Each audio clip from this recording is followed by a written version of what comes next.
Welcome to another episode of MDC in the Haitian community. My name is James Pierre, and our special guest today, guess who?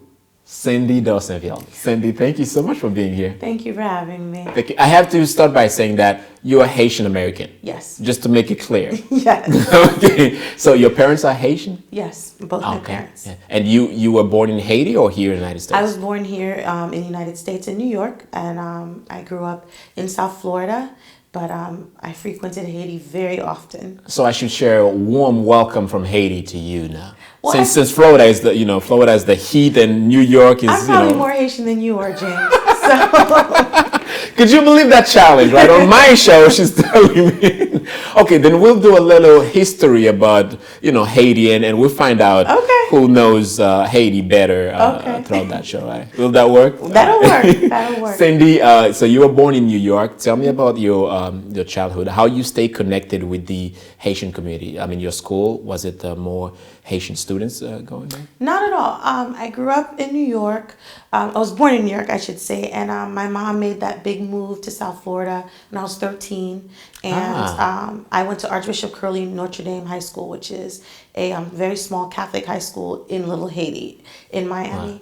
But the irony of it was that the whole school probably had 500 students. Maybe we had 60 that were Black, and then of that 60, maybe half were Haitian. So I didn't grow up with a lot of Haitian friends, but I did. I had Haitian friends. Yeah. I think my biggest connection to Haiti was always because my mom made it an absolute that I went to Haiti every single summer from the time I was born. I spent 3 months in Haiti every year annually, and now I have children. I can continue the tradition my children spend every single summer in Haiti. That's very great you say that, and I have to recall that you said from the beginning you were at Little Haiti, and I will tell the people why Little Haiti and you are connected that well. So you say that the fact that your mother or your parents used to take you back to Haiti for a couple months and coming back, do you think that's a link to your culture? Of course. I never understood it. It wasn't until I moved to Florida did I know that there was a stigmatism with being Haitian. In New York, I had Jamaican friends, Trinidadian friends. The area that I lived in Brooklyn, was very much a melting pot. Africans, Caribbeans, people from all over. So everyone was very proud of where they were from. Then when I moved to South Florida, I realized, there's a stigmatism. There's a negative stigmatism at that with being Haitian. And I never understood it because I was always proud of where I was from. But as time passed by and with the influx of Haitians coming on boats into Miami and it being in the media all the time, I began to pick up this is why not everyone's proud and happy to say that they're Haitian. And these are some of the negative things that are happening in the media that are making people ashamed of saying that they're Haitian. And it was something that I learned almost. Thank goodness it didn't stick with me, but it was something that I experienced. But I'm happy to say it was nothing that stuck with me. Yeah. And so you recall those moments, and you felt at that time that was a type of separation from different communities, different groups. Yes, for sure. So being Haitian at that time was very difficult. It was. I think my most vivid memory of high school was during the whole AIDS epidemic, when it was at its peak and people were still trying to figure out what HIV was, what AIDS was, and what caused it and where did it come from. Our school was had a pretty wealthy population there, and we were known for making charitable donations. We had blood drives, that type of thing. And I'll never forget, everyone was lining up to give blood. And this is something you didn't really want to give your blood, but it was okay, this is my contribution to society type of thing. And then all of a sudden we were told, the Haitian students couldn't give blood. And we were like, what do you mean the Haitian students can't give blood? They're not going to take blood from the Haitian students because they're saying that the research is showing that HIV and AIDS came from Haiti. And it was just this big thing. And, I can actually say that was the first time I've ever felt discriminated against. I was like, what? This is crazy. But, I'm happy to say our school stuck with us, the principal, everyone. The kids were like, well, if the Haitian kids can't give any blood, then no one's giving any blood. And it became a big thing. The students protested, and I even think we had newspaper coverage. So it was a hard time. It was a hard time to be proud, but we were proud nonetheless. How did you cope with that on the family level? So did you talk to your mother about that, and what was the process? You know, Haitian people in general are very proud, almost obnoxiously proud people. And my family couldn't relate. When I would go home with these type of stories, like, Mommy, they wouldn't take blood. You know, my mother would be like, Kimelo. Yeah. That's their loss. Yeah. Like, keep your blood. Somebody else probably needs it. Like, they just couldn't understand why I even let that take place in my brain. We were just a proud family, proud people. So it was always, they didn't get the memo yet that you're from Kings and Queens. Don't worry about it. Yeah. That was always the attitude Wow. in my household and in my family. So, and I sort of took on the same attitude as well after a while. Like, okay, they didn't get the memo yet that, we were the first to get our independence, and that, Wow. we were fabulous. I mean, you mentioned education. I wanted to know, who was or still your inspiration when it comes to education? In the Haitian community, we always refer to parents. Like, hey, you better go to school. You better keep up with that. Was it the same story for you, your parents? Of course.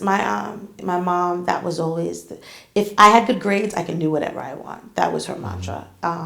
Let me see your report card. Let me see your progress report. If it was great, parties, friends, and anything goes, because I was doing my job, and my job was to do well in school. And then I think I've had some teachers that were very influential. I think the teacher that probably sticks in my mind the most would be a history teacher that I had in high school. She was a Jewish woman who was teaching at a Catholic school, and she taught Black history. And it was just a very momentous time for me. I was a junior in high school. I was still trying to figure out what I was going to do after high school, and it was my first encounter with what was historically Black colleges and just Black history in general. And she was so passionate about it, and she explained to us why it was so important that we understood our history as African Americans, and how important it was to understand the past. And her name was Miss Rogers, if she gets to see this. And I ended up being a history teacher. That was my first career. Because I understood how important, what an impact that can make on your life when you understood. It helps you put everything in context when you understand your past. Absolutely. You play a vital role in the Haitian community, especially in South Florida, and I'm going to tell my audience why. Stay with us. We have to take a quick break, Cindy. All right. You're watching MDC in the Haitian community. My name is James Pierre. Wonderful conversation with Cindy. Stay with us. We'll take a quick break.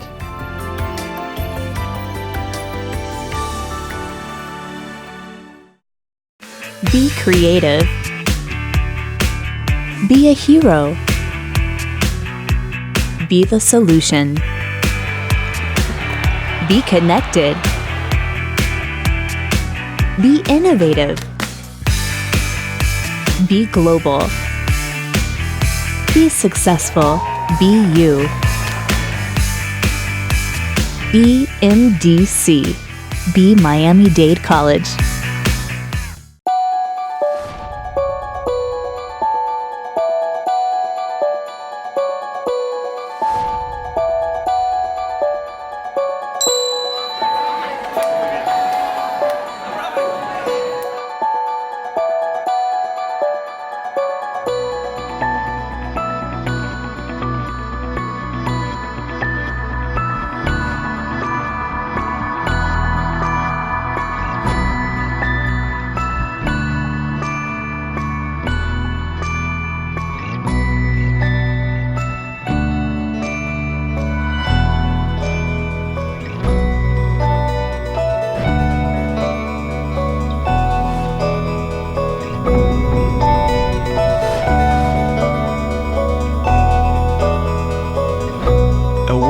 Education and opportunity within reach.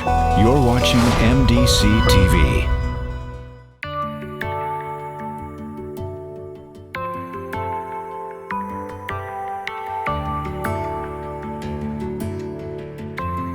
Welcome back to MDC in the Haitian community. My name is James Pierre. With us is Cindy. Cindy, before the break, we spoke about your path in education, the community back in the 80s and 90s, and the transformation. So now you are also the director of the Little Haiti Cultural Complex, right in the middle of the Little Haiti. So you were connected from day one to the complex. So tell me about your integration to that to the community.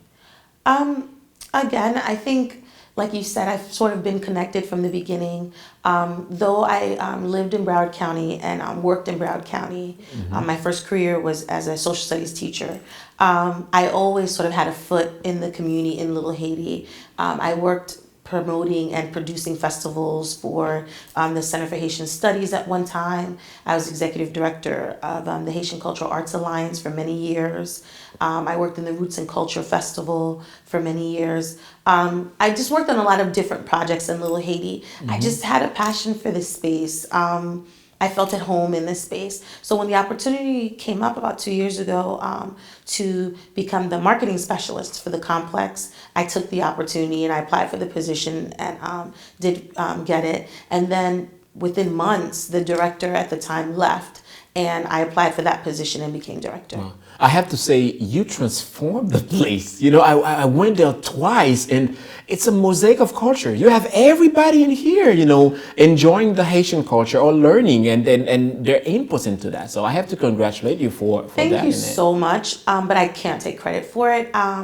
Everything happens when it's supposed to happen. And I just think at this moment in time in our history and in the development of Little Haiti, we're being embraced by so many different cultures. There's such a large Argentinian, Brazilian, Ecuadorian community in Little Haiti already. So they're making Little Haiti truly their home. So they participate in our activities, and that's what gives it that United Nations feeling when you're in the space. And then I think also, the space was always vibrant. I think the only thing maybe that was missing were bringing in the partners, bringing in a lot more partners. We have about 11 resident companies, meaning dance performing companies, performing arts companies that make their home at the cultural complex. They rehearse there and they put on shows for the community. But I think what sort of changed things is we brought in the Haitian Chamber. We brought in Northeast 2nd Avenue Partnership. Just to name a few, the Haitian Heritage Museum, Pure Force. There are so many other organizations, so many other businesses in the area that are now hosting events at the center, that it sort of brings things full circle. So I'd love to take credit for it. I was just fortunate enough to be here during the boom. I call it the Little Haiti boom. Right now we are definitely booming. Yeah. Although you won't take the credit for it, I have to say you're leading the movement. So Thank you. You are making, like I said, clearly a difference in how they see the Haitian community. Back in the 80s and the 70s, we know how they, some sectors would portray the Haitian community. So now they get they have a chance to understand what is the culture. Tell me about the different activities that you have at the Little Haiti Cultural Center. I went there on a Friday. I know it's a Friday something. Third Fridays. Our biggest and probably our most popular event is Big Night in Little Haiti. And it's pretty much a family festival. We have between 2,500 to 3,000 sometimes patrons, all ages, children, senior citizens. Our art galleries open. Sometimes our theaters open. We have a live concert on our plaza, and then we have a children's corner with face painting and activities in our visual arts building, and then we also have an after party in the Caribbean Marketplace, and it's really just an activation for the complex in Little Haiti during this third Friday. It's the idea that if you bring the activities that are wholesome, that are family orientated, and that are free to the area, that the people will come, that there's nothing to be afraid of, that the area is vibrant, it's friendly, it's hospitable, and that it is a tourist attraction. The Caribbean Marketplace is now an official Greater Miami Visitors Bureau visitor center. So we're really open to tourists and people coming into the neighborhood. Yeah. It's great you mentioned that it's free. Yeah, and it's free. on Friday night, people coming in. And so you have several bands from Haiti, and also Haitian bands based in United States as well, performing there. So what are the criteria to choose a band to perform there? Honestly, it's a mixture. We also have Colombian bands play. We've had Brazilian bands play. It's all about budget, to be honest. Budget and availability, because we have a very limited budget. This is a completely grant-funded project. It's being funded by the James L. Knight Foundation, as well as private sponsors. So we have a very tight budget each month. So it's about which bands are willing to work with us. Many times, if a band is already playing on Saturday night and it's a very popular band, like recently we had they play for thousands of dollars, but big night, and that's what we're proud of, because the show's been going on for so many years. The bands want to play for big night, so they're willing to play for us for a minimal amount of money, and then that allows us to include other smaller local bands. We were able to have a Colombian band last month. We've also had a mariachi band. We have coming up PNP, which is Plaisir Napra, which is a local Haitian band from down south that's going to play next month. So it varies. It's all about how the budget plays out. But I have to say, Big Night at Little Haiti is a big show. It's a production. It is you definitely have dancers, a you have the lighting, the cameras, and we try to give wonderful. A quality event, even though it's a free event to the community. I think when you put on a quality show, people respect the event and they respect the space. So people come, we rarely, I don't want to say never, but we rarely have any hostility or any fighting. It's a very safe environment, and people love the event because they can tell the love is there. The love is in the details, and we take the time to put on a very quality show for the public. You're a leader of change. You're a leader of transformation, and I want to talk about transformation after the break on how you took Little Haiti from what it was and now the center to be where it is right now. Stay with us, Cindy. We're going to take a quick break at the show. When we come back, much more to know about Little Haiti Cultural Complex with Cindy.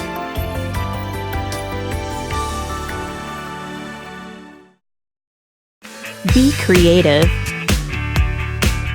Be a hero. Be the solution. Be connected. Be innovative. Be global. Be successful. Be you. Be MDC. Be Miami-Dade College.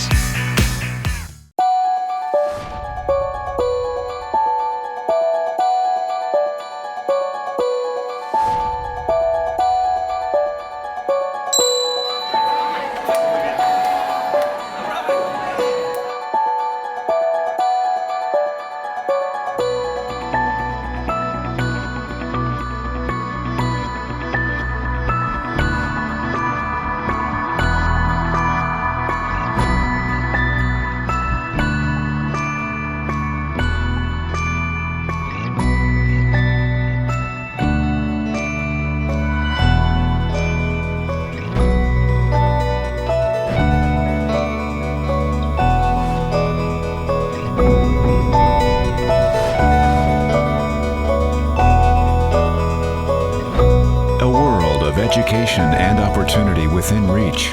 You're watching MDC-TV.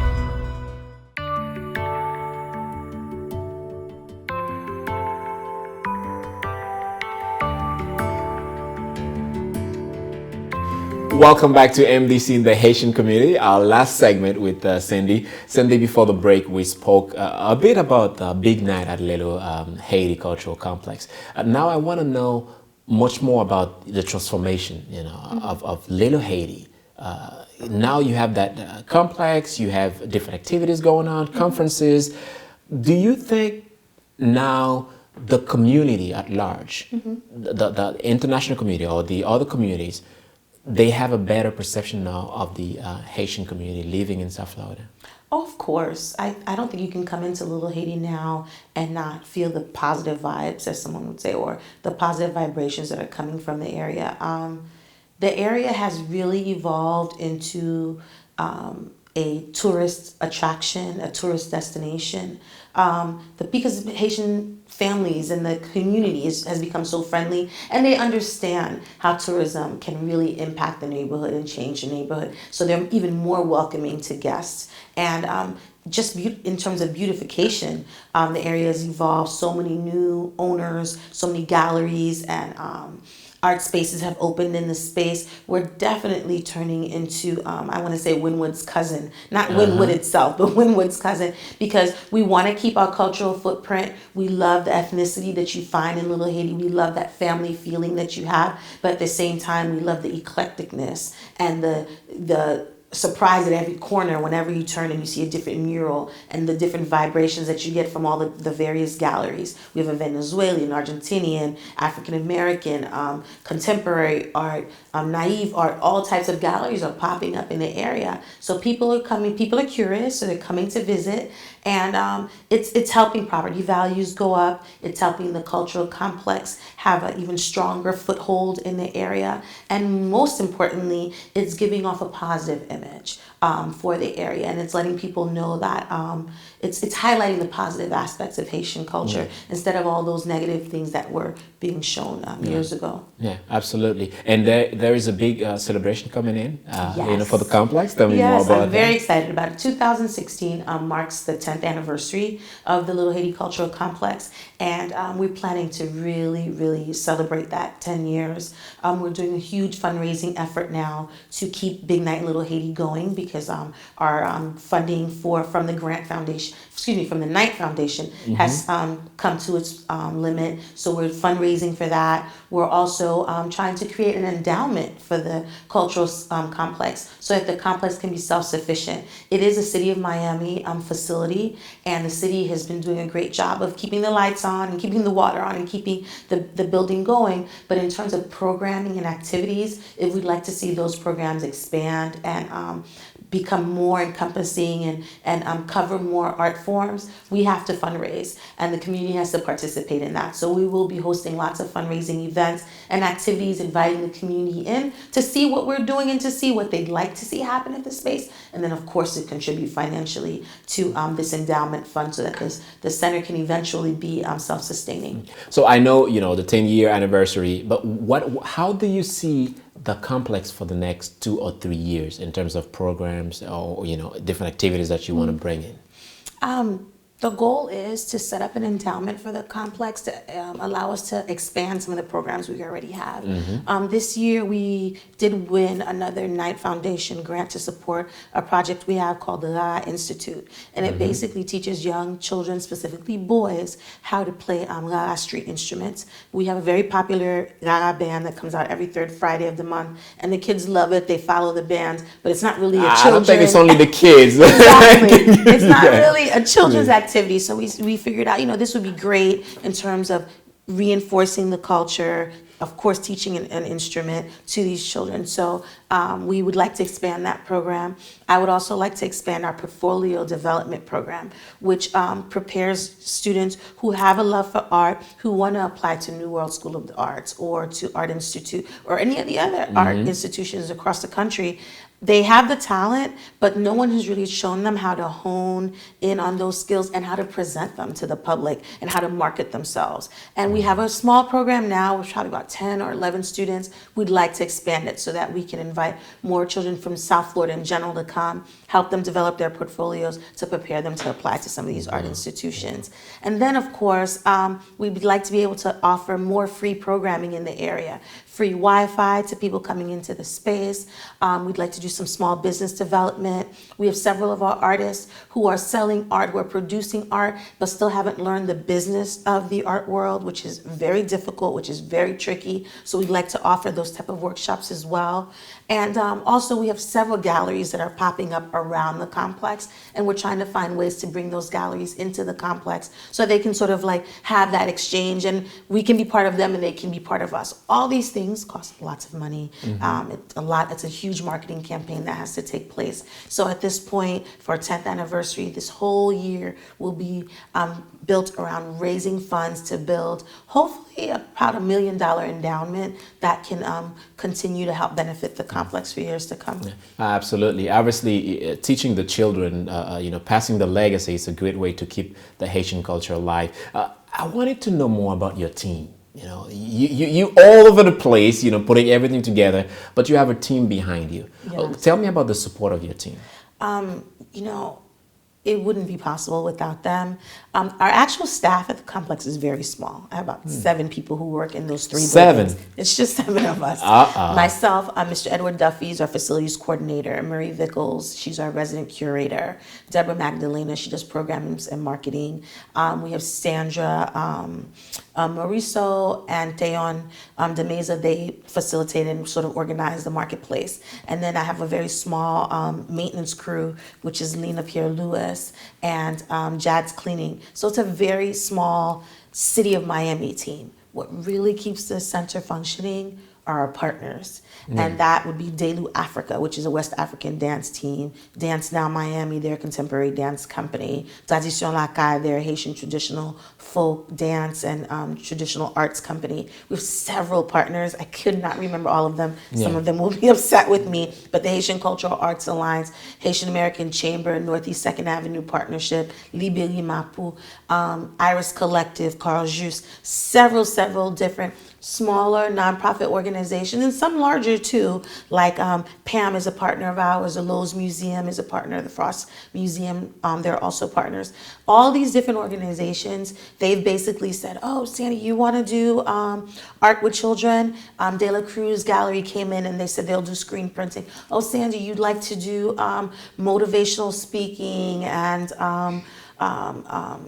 ceramics, and Pam came in and did that. So all these different organizations pretty much came in and took a little piece of the complex, and they've developed that. And that's sort of what helped us to create this bigger picture. And we wouldn't have been able to do it with otherwise. And I think that's why all of a sudden we appear to be so global, and we seem to be everywhere. It's because so many other outside organizations, other galleries, other venues have sort of like adopted a little piece of the complex and are helping us flourish. It sounds like an army behind you now. No, it's an army. Forward. It's an army. Yeah. It's all 4 infantries, the Marines, right. the Army, the Air Force, everyone. It takes a village. Yeah, It really takes a village to keep a complex like this flourishing. Absolutely. Sandy, we're running out of time, but I wanted to have your perspective of the Haitian community now living in South Florida. I mean, we're growing and we're booming. I always say that you can tell how well a community is doing by how their politics run in terms of on their level of participation. And right now, the chairman of the Miami-Dade Board of Commission is Haitian American. We have a Haitian American mayor. We have Haitian American state representative.